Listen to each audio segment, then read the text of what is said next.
As a full-time mom, ito talaga ang inaabangan ko araw-araw.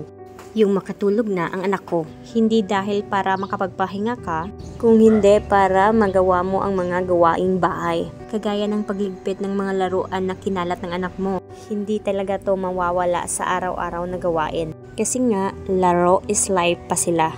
Pero okay lang, at least nag-i-enjoy naman sila. Kapag mami ka na, bawal yung pa-slow mo moves. Dapat naka-timelapse.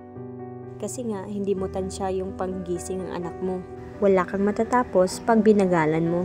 Naalala ko nga dati kapag tinatamad ako, pinapabukas ko na lang ang mga gawain. Pero ngayon, hindi na pwede kasi nga, hati-hati na yung time mo sa gawaing bahay at saka sa anak mo. Meron ding time na tinatamad ka talaga.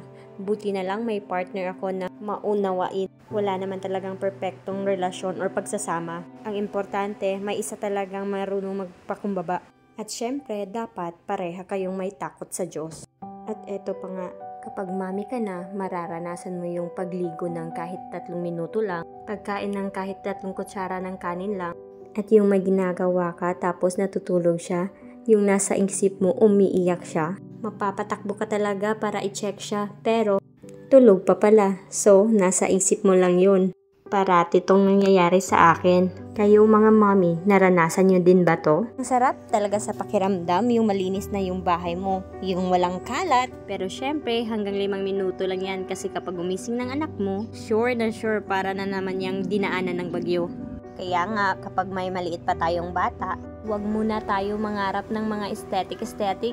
Malabo pa yan sa ngayon. Hindi naman forever bata yung mga anak natin, kaya i-enjoy na lang natin kasi panigurado kapag malaki na sila, mamimiss natin yung kalikutan nila, yung pagkakalat-kalat nila, at yung pagkabata nila. Nakakalungkot man isipin, pero yan talaga ang realidad. Darating talaga ang araw na mag-aaral na sila sa malayo. Kakapagtapos ng pag-aaral, magkakatrabaho at saka magkakaroon ng sariling pamilya. Kaya sulitin natin tong panahon na to. Nakakapagod man, pero kapag nakikita na natin yung mga tawa ng mga anak natin, nawawala bigla.